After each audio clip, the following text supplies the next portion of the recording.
Selamat datang di kanal Spice, St. Philip's Indonesian Congregation Eastwood. Nama saya Pendeta Kian Holik. Selamat menikmati khotbah-khotbah Alkitabiah di kanal ini.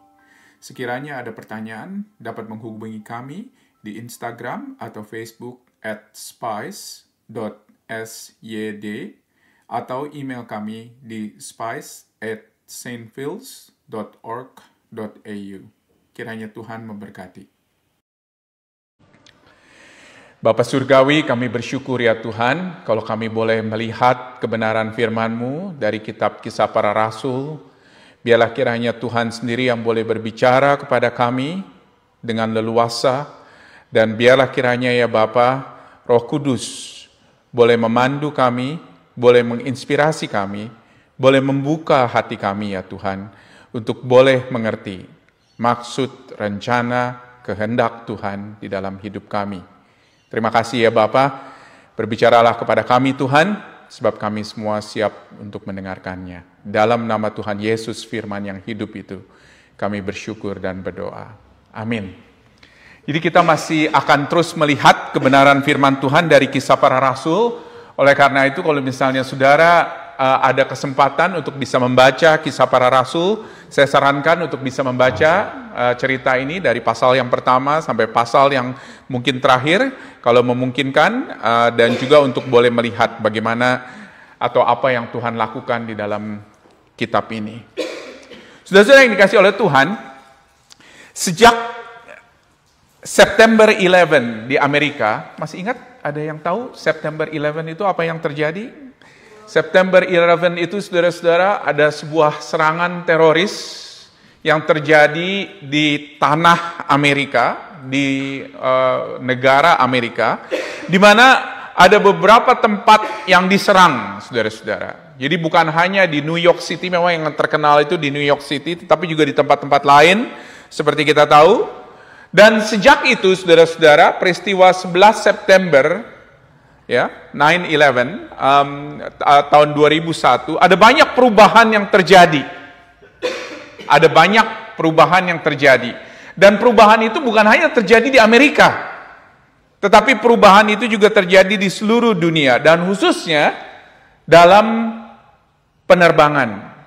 Dalam penerbangan. Menarik saudara-saudara, keadaan seperti ini adalah keadaan yang tidak terjadi sebelum 9/11. Jadi kalau misalnya saudara lihat beberapa poin pencekan, khususnya body scan ini saudara-saudara, itu tidak pernah ada sebelum 9/11.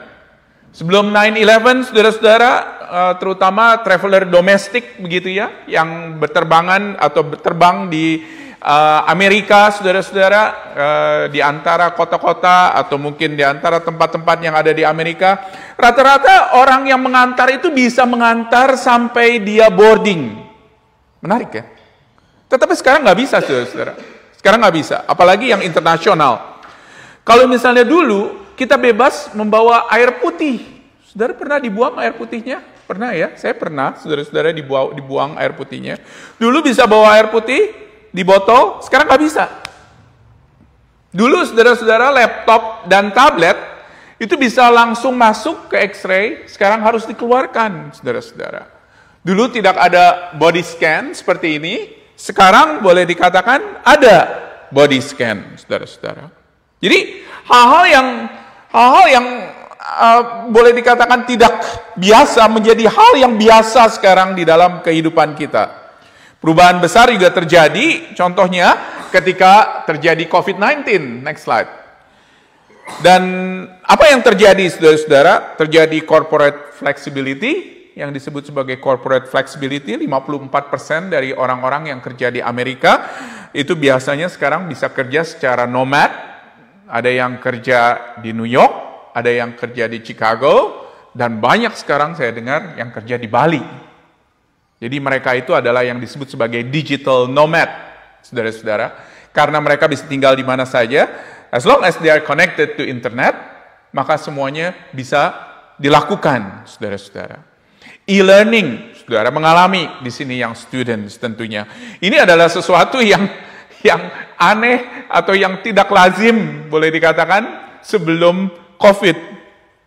Dan juga ada banyak hal-hal yang lain, seperti misalnya video software yang biasa connect satu dengan yang lainnya, Zoom, WebEx, Skype. Nah, Skype udah nggak ada lagi sekarang ya, dan juga mungkin Microsoft Teams dan lain sebagainya. Ada begitu banyak saudara-saudara yang lahir pada waktu COVID seperti kita tahu.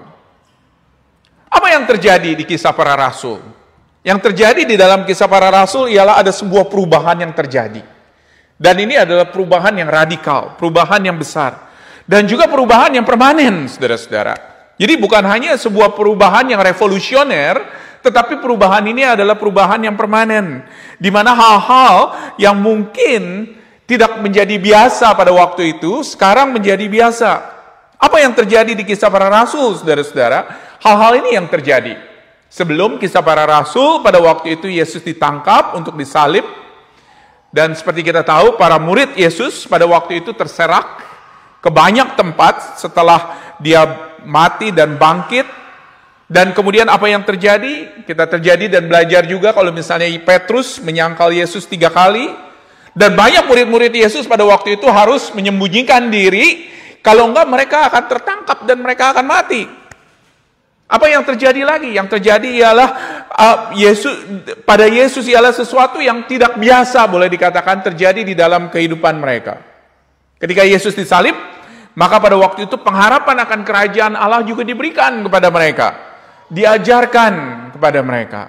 Dan mereka bingung. Mereka pada waktu itu kita belajar, mereka merasa kalah. Dan mereka bingung. Dan apa yang akan terjadi kemudian, begitu loh. Jadi semuanya melihat, ingin tahu apa yang akan terjadi kemudian. Dan kita melihat juga mengenai peristiwa kebangkitan Yesus. Beberapa waktu yang lalu kita melihat peristiwa kebangkitan Yesus, saudara-saudara.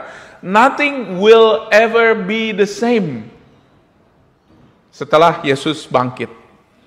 Walaupun mereka sempat bersembunyi, tetapi kita melihat ada sebuah perubahan yang terjadi di sini. Dan Lukas di sini memulai cerita, di pasal 1 minggu lalu kita belajar, mengenai bagaimana Yesus menunjukkan dirinya, perhatikan ayat 3, pasal 1 ayat 3, bagaimana Yesus menunjukkan dirinya setelah penderitaannya selesai, dengan banyak tanda, ia membuktikan bahwa ia hidup. Selama 40 hari ia berulang-ulang menampakkan diri dan berbicara kepada mereka tentang kerajaan Allah.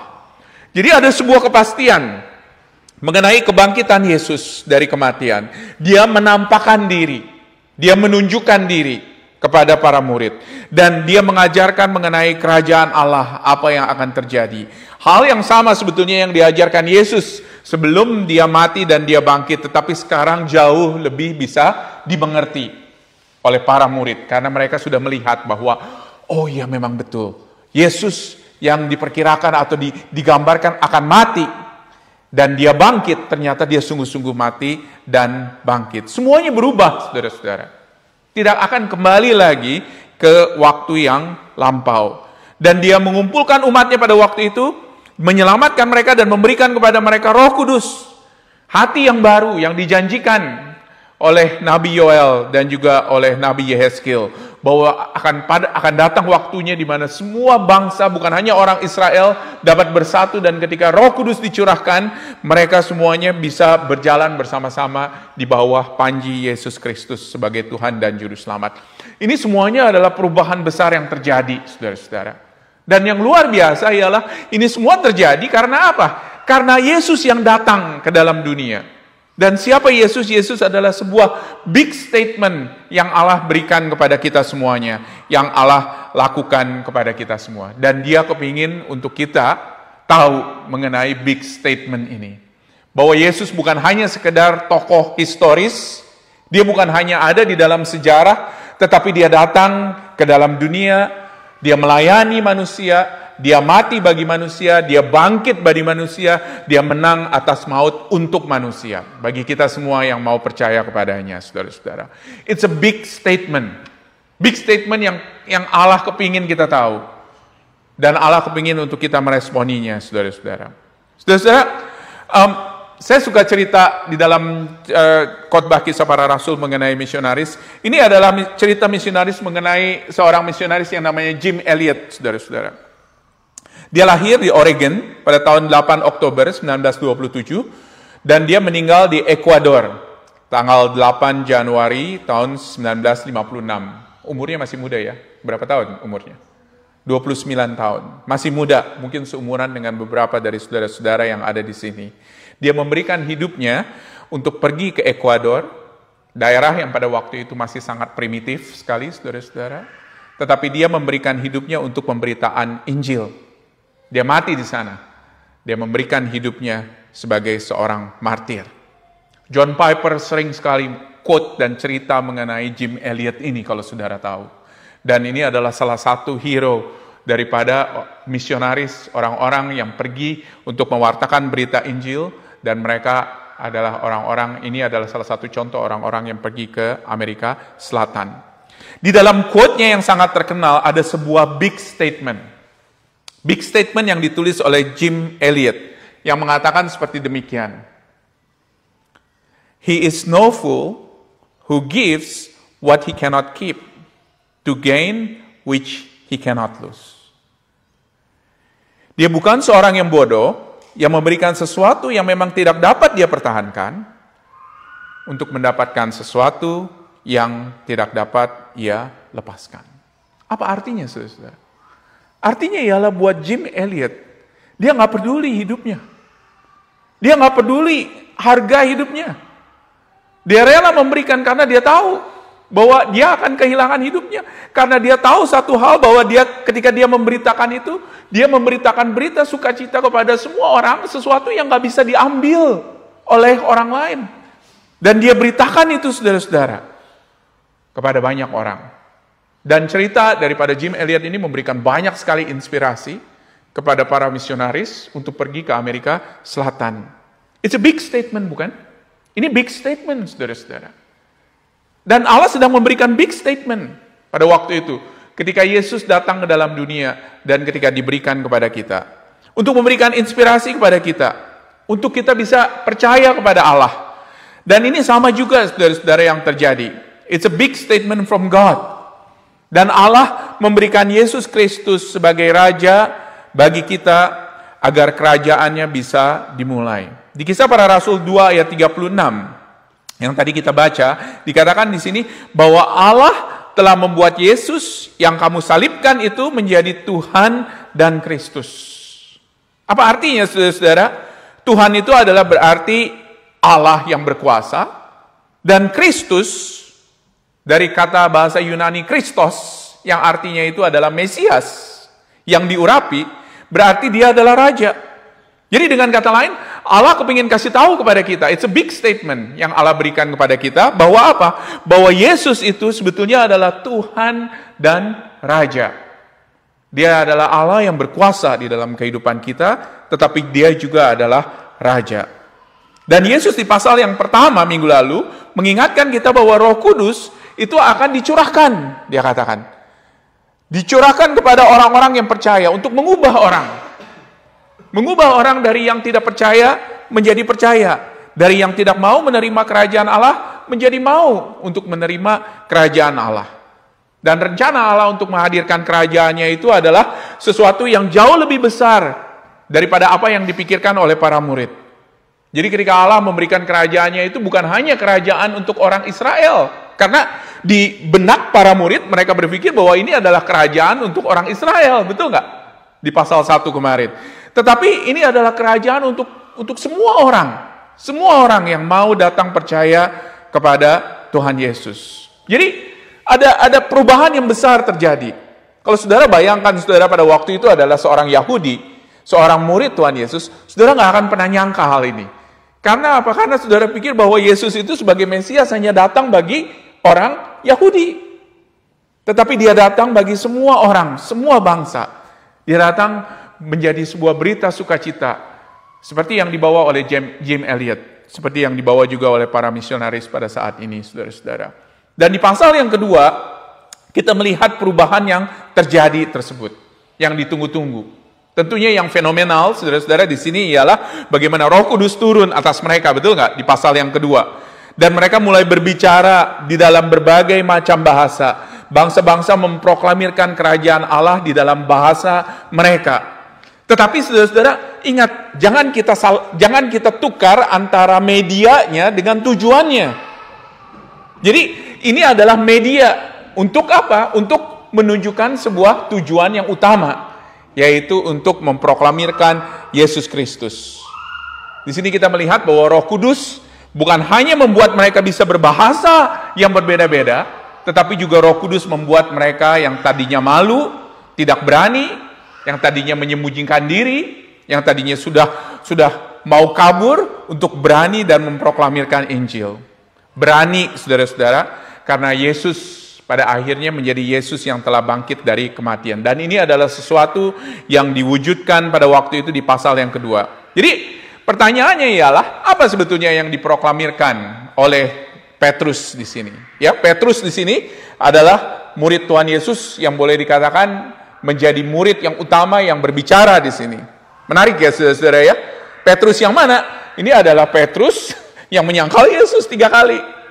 Ini adalah Petrus yang nggak mau mengidentifikasikan dirinya dengan murid Yesus. Tetapi dia pada waktu itu berani untuk mengungkapkan siapa Yesus, saudara-saudara, dengan berkata-kata tentang Yesus.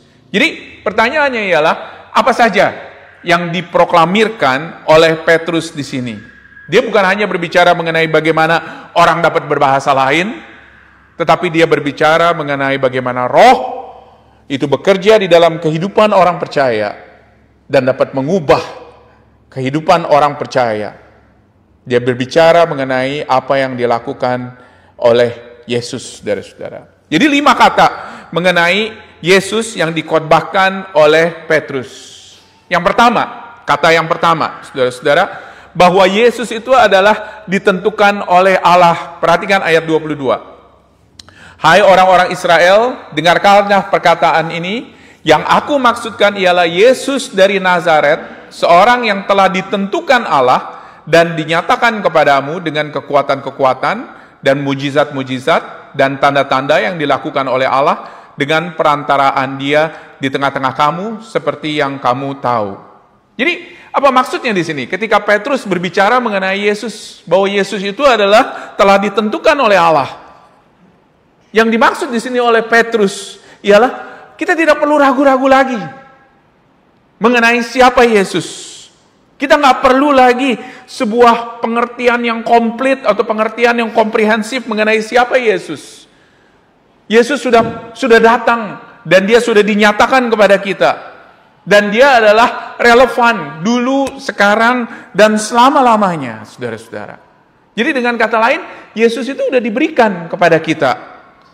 Dan pertanyaannya ialah, apa yang menjadi respon kita ketika kita tahu bahwa Yesus telah diberikan kepada kita, saudara-saudara. Saudara-saudara, kemarin saya dan Cilisa kita nonton beberapa konser, saudara-saudara, pertunjukan musik begitu ya, dan kita baru perhatikan kalau misalnya ternyata saat ini, saya nggak tahu apakah saudara juga in atau enggak dengan fashion seperti kayak begini. Banyak saudara-saudara artis, begitu ya, pakai baju yang besar-besar, begitu loh. Saya nggak ngerti saudara-saudara, karena apa begitu ya, mungkin karena panas atau bagaimana, tetapi bajunya besar-besar saudara-saudara. Oke? Jadinya biasanya kita pakai baju, biasanya saya pakai baju pas begini, begitu ya. Tetapi ini bajunya lebih besar, mungkin 2 kali ukurannya saudara-saudara. Celananya juga demikian, begitu loh. Celananya, kalau misalnya saya biasanya lebarnya hanya segini, dia itu lebarnya bisa segini, saudara-saudara. Luar biasa. Dan kita bingung begitu loh. Kenapa ini fashionnya bisa seperti kayak begini? Dulu nggak begitu gitu loh. Dulu, saudara-saudara, orang pakai celana ketat justru. Kalau saudara lihat mungkin Freddie Mercury dari Queen dan lain sebagainya, itu semuanya pakai baju ketat, saudara-saudara. Tetapi kenapa sekarang semuanya itu besar-besar begitu loh? Karena apa? Karena fashion yang berbeda, bukan? Tetapi yang luar biasa bahwa Yesus itu gak berubah, saudara-saudara. Dia gak berubah. Dulu, sekarang, dan selama-lamanya. Dan saudara bisa bayangkan, ada 2000 tahun, ada berapa ratus juta orang yang percaya kepada Tuhan Yesus. Dan sekarang juga masih banyak orang yang datang dan percaya kepada Tuhan Yesus, saudara-saudara. Dia tidak berubah. Dia tidak berubah. Buat kita yang lahir dari keluarga Kristen, mungkin kita, saudara-saudara, adalah orang yang tidak pernah berubah. Karena apa? Karena dulu, Saya sudah lahir di keluarga Kristen. Saya dibawa oleh orang tua saya ke gereja. Saya pergi ke sekolah minggu. Begitu ya. Kalau ditanya, kapan menjadi Kristen? Bingung, saudara-saudara. Kapan jadi Kristen? Begitu. Karena apa? Karena dari dulu, sekarang, sampai nggak tahu kapan, saya pikir saya Kristen. Tetapi saudara-saudara, pertanyaannya ialah, apa yang engkau ketahui mengenai Yesus? Bukan hanya engkau hanya lahir dari keluarga Kristen. Bukannya karena orang tua bawa kamu ke gereja, maka engkau menjadi Kristen. Tetapi apa artinya Yesus bagimu? Begitu loh. Kata Petrus apa? Petrus katakan Yesus itu telah ditentukan oleh Allah. Dan dia telah diberikan kepada kita. Dia bukan diberikan, dia diberikan juga kepada orang tuamu, tetapi dia diberikan kepadamu. Pribadi. Kepadamu yang mendengarkannya. Buat kita yang lahir mungkin bukan dari keluarga Kristen, kita melihat ada sebuah momen di mana kita menjadi percaya kepada Yesus. Dan saudara harus bersyukur karena ada orang yang memberitahukan kepada saudara mengenai Injil Yesus Kristus, sehingga saudara bisa percaya. Dan perubahan itu adalah perubahan yang besar yang terjadi di dalam kehidupan saudara. Jangan pernah pikir bahwa itu adalah perubahan kecil. Saya mungkin ganti dulu KTP-nya agama lain, sekarang KTP-nya menjadi Kristen, begitu. No, ada sebuah perubahan revolusioner yang terjadi di dalam kehidupan saudara ketika saudara percaya kepada Yesus. Dan perubahan revolusioner itulah yang mengubah bukan hanya KTP saudara, bukan hanya kebiasaan saudara pada hari Minggu, tetapi merubah iman percaya saudara kepada siapa saudara percaya dan apa yang akan terjadi ketika engkau mati.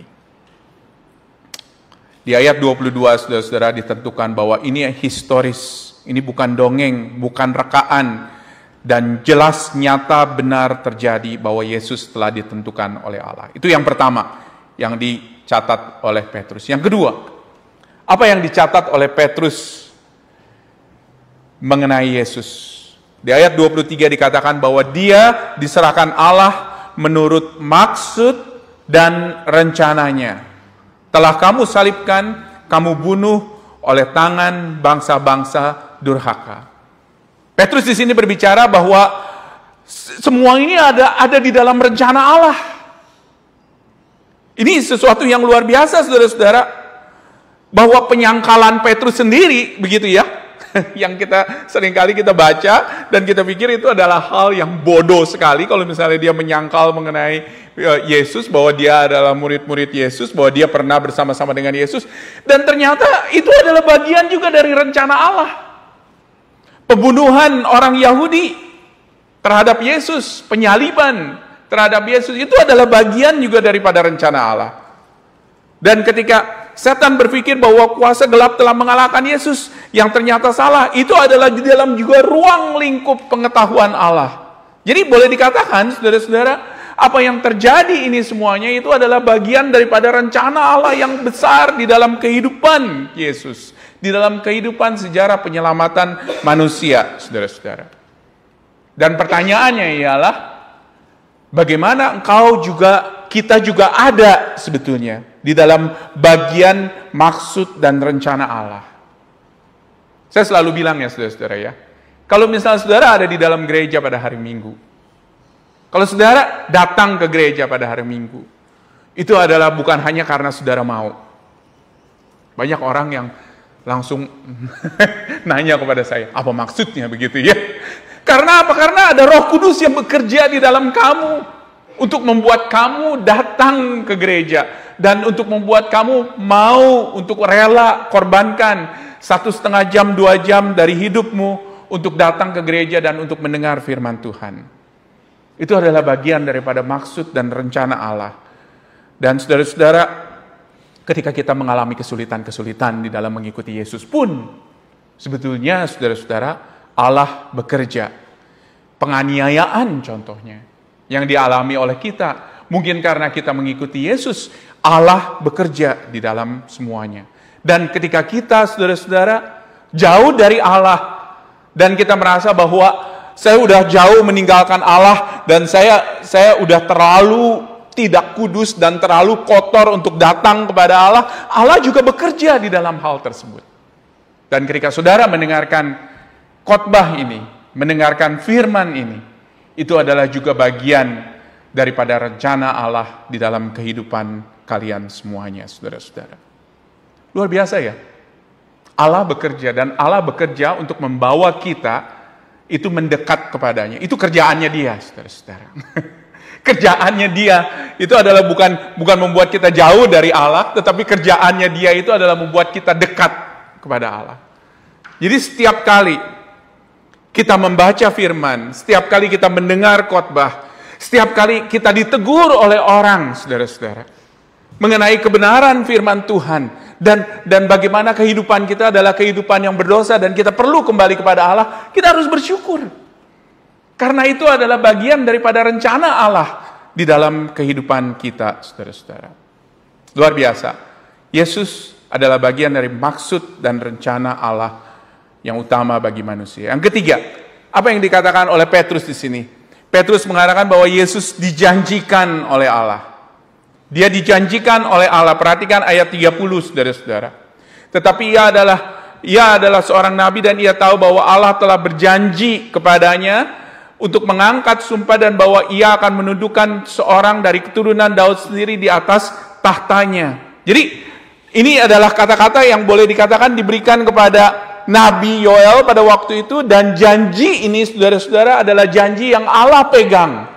Begitu loh. Yesus adalah janji yang diberikan oleh Allah.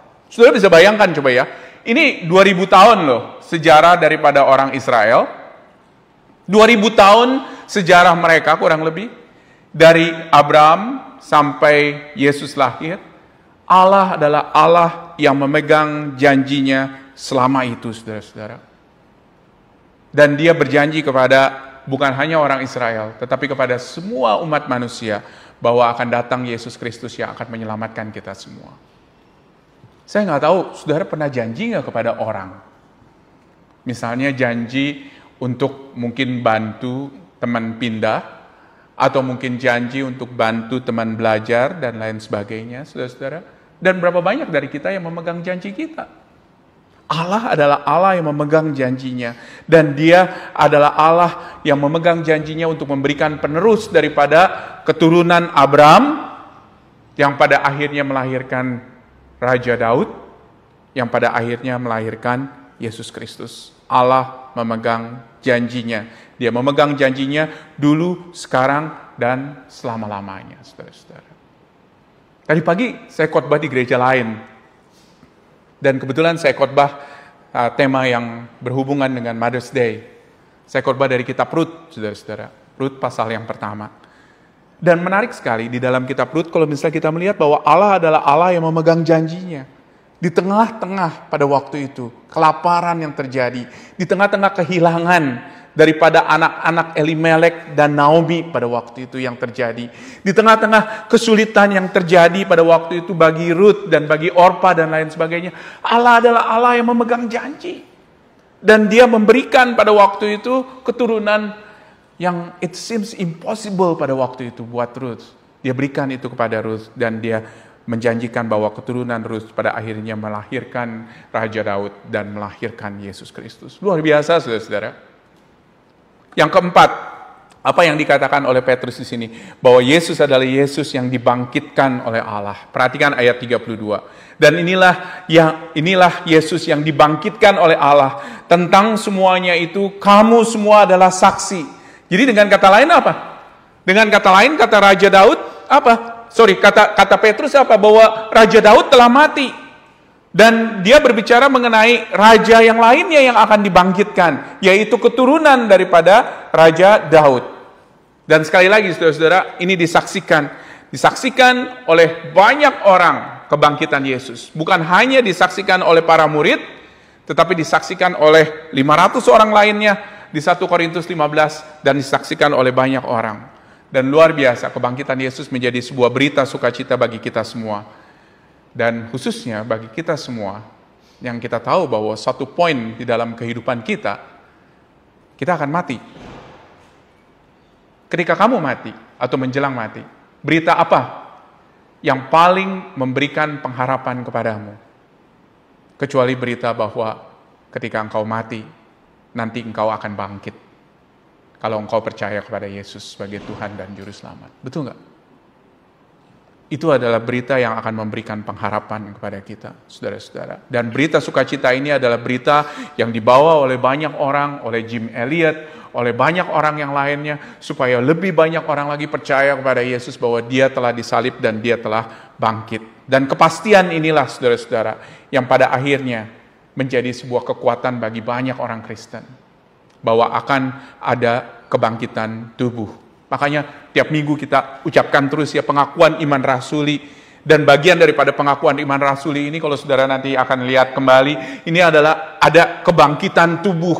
Apa maksudnya? Maksudnya ialah bahwa aku percaya bahwa aku akan mati di dalam dunia ini suatu waktu. Tetapi aku juga percaya bahwa aku akan bangkit, saudara-saudara. Suatu hari ketika kita nanti dibangkitkan, saudara-saudara. Gak ada agama lain yang memberikan kepastian ini kecuali agama Kristen, kekristenan, saudara-saudara, yang diberikan kepastian. Yang kelima, yang terakhir, dia bukan hanya Yesus yang bangkit, tetapi Yesus yang ditinggikan, dikatakan. Perhatikan ayat 33. Sesudah itu ia ditinggikan oleh tangan kanan Allah, menerima Roh Kudus yang dijanjikan itu, maka dicurahkannya apa yang telah kamu lihat dan dengar di sini. Dan ini yang terjadi, saudara-saudara. Kisah Para Rasul 1 ayat 9. Allah mengembalikan Yesus pada akhirnya ke tahta surgawi. Dan ini semuanya, saudara-saudara, merupakan sesuatu yang memberikan kepada kekuatan kepada banyak orang bahwa apa? Bahwa Yesus suatu hari juga akan kembali. Dia akan kembali seperti dia naik. Seperti dia naik, dia akan kembali, begitu loh. Dan itu yang menjadi sumber pengharapan kita. Bukan? Karena kita tahu bahwa Yesus itu adalah Yesus yang hidup, dan dia adalah Yesus yang memerintah, dan dia adalah Yesus yang berkuasa, saudara-saudara. Dan suatu ketika dia akan kembali untuk memberikan kepada kita kerajaan yang real dan lengkap, dan dia akan membuat kita semua yang percaya kepadanya untuk bisa hidup di dalamnya. Dia akan memerintah atas kita, dan dia akan membuat kita menjadi citizen, warga negara daripada kerajaan tersebut, saudara-saudara. Apa respon? Petrus mengkhotbahkan 5 hal ini mengenai Yesus, bukan? Kita sudah lihat ada di layar. Apa yang menjadi respon yang diinginkan oleh Petrus, yang dirindukan oleh Petrus untuk diresponi oleh orang-orang yang mendengarkannya? Perhatikan ayat 36. Perhatikan ayat 36, saudara-saudara. Dari Kisah Para Rasul 2. Jadi seluruh kaum Israel, apa dia katakan? Kita baca yuk bersama-sama ayat 36. 1, 2, 3. Jadi seluruh kaum Israel harus tahu dengan pasti. Harus tahu dengan pasti bahwa Allah telah membuat Yesus yang kamu salibkan itu menjadi Tuhan dan Kristus. Kalau ada satu hal yang diinginkan, dirindukan oleh Petrus atas semua orang yang berkumpul di Yerusalem pada waktu itu, ialah bahwa untuk mereka tahu dengan pasti. Tidak ada keraguan. Tahu dengan pasti bahwa Yesus itu adalah Tuhan dan Kristus. Bahwa dia adalah Allah yang memerintah atas hidupku, dan bahwa dia adalah Raja yang mengontrol semua hidupku. Lebih dari hanya sekedar pengetahuan, ya. Lebih dari hanya sekedar kelas-kelas teologi. Lebih dari hanya sekedar tahu Alkitab dari ujung ke ujung, tetapi bisa meresponi dengan jelas bahwa Yesus, engkau adalah Tuhan dan Raja di dalam kehidupanku. Dan luar biasa, saudara-saudara, di ayat 37 mereka bertanya, kalau kami percaya, begitu ya, apa yang harus kami perbuat, begitu loh. Dia tanya kepada Petrus. Petrus apa? Katakan di ayat 38. Petrus meresponi, jawab mereka kepadanya, bertobatlah. Dan hendaklah kamu masing-masing memberi dirimu dibaptis dalam nama Yesus untuk pengampunan dosamu, maka kamu akan menerima Roh Kudus. Kalau kamu sudah mendengar ini semuanya, kata Petrus, kalau kamu sudah tahu siapa Yesus, maka respon yang paling appropriate untuk kamu lakukan ialah untuk kamu datang dan bertobat dan memberikan dirimu untuk dibaptis di dalam nama Yesus, saudara-saudara. Dan itulah yang menjadi respon juga yang diharapkan kepada kita semuanya. Kita sudah dengar mengenai siapa Yesus. Dan respon yang paling tepat ketika kita tahu siapa Yesus, ialah untuk kita tahu dan datang dan percaya dan bertobat dan memberikan diri kita kepada Dia, saudara-saudara. Saudara, kita hidup di Indonesia, lahir di Indonesia, besar di Indonesia. Kita dibesarkan di dalam budaya atau di dalam konteks beragama. Semua orang punya agama, saudara-saudara. Mungkin nggak ada ya di Indonesia ya yang bilang bahwa saya itu tidak beragama. Semua orang pasti bilang bahwa saya beragama. Saya punya agama A, agama B, agama C, saudara-saudara. Jadi banyak orang terus terang terpaksa untuk memilih sebuah agama. Karena dia tidak mau dicap bahwa dia tidak beragama, bukan? Tetapi apakah dia tahu mengenai apa yang dia percaya? Pertanyaannya, saudara-saudara. Kalau saudara adalah seorang yang di KTP-nya beragama Kristen, pertanyaan saya ialah, apakah saudara tahu dengan pasti apa yang engkau percaya? Apakah saudara tahu dengan pasti siapa Yesus Kristus? Kalau ada satu respon yang Petrus inginkan ialah bahwa apa? Bahwa Petrus kepingin semua orang tahu dengan jelas. Semua orang Israel tahu dengan jelas siapa Yesus. Bahwa Dia adalah Tuhan dan Raja di dalam kehidupan kita, saudara-saudara. Luar biasa, ada 3.000 orang yang meresponi kan pada waktu itu.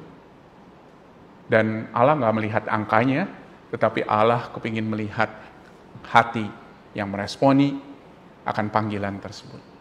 Apakah kita mau meresponi itu, saudara-saudara? Apakah kita mau untuk memberikan hidup kita dan katakan, Tuhan, aku sudah hidup jauh darimu, aku sudah hidup berjalan jauh darimu, dan aku mau kembali untuk bertobat. Tuhan, aku tidak mengenal Engkau sebagai Tuhan dan Raja di dalam hidupku.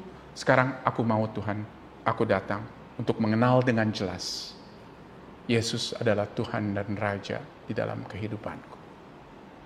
Mari kita berdoa, saudara-saudara.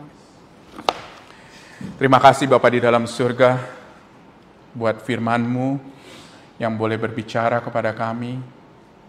Terima kasih ya Tuhan buat cerita di Kisah Para Rasul 2 yang bukan hanya cerita mengenai Roh Kudus yang dicurahkan, tetapi juga cerita di mana Yesus dinyatakan oleh Petrus, oleh orang-orang yang percaya bahwa Dia adalah Tuhan dan Raja. Tuhan tolong biarlah kiranya kami juga boleh ya Tuhan meresponi seperti apa yang dilakukan oleh orang-orang Kristen awal 2000 tahun yang lalu. Untuk percaya kepada Kristus. Untuk datang dan tahu dengan jelas siapa Yesus. Tuhan tolong bantu kami ya Bapa. Dan buat kami Tuhan menjadi orang-orang yang mengenal Yesus Kristus di dalam hidup kami dengan jelas. Terima kasih ya Bapa. Tuhan, biarlah kiranya Roh Kudus boleh bekerja di dalam hidup kami dan boleh Tuhan membuat kami untuk meresponi firman-Mu ya Tuhan. Dan untuk tahu bahwa Yesus adalah Tuhan dan Raja di dalam hidup kami. Terpujilah Tuhan nama-Mu. Di dalam nama Yesus kami berdoa. Amin.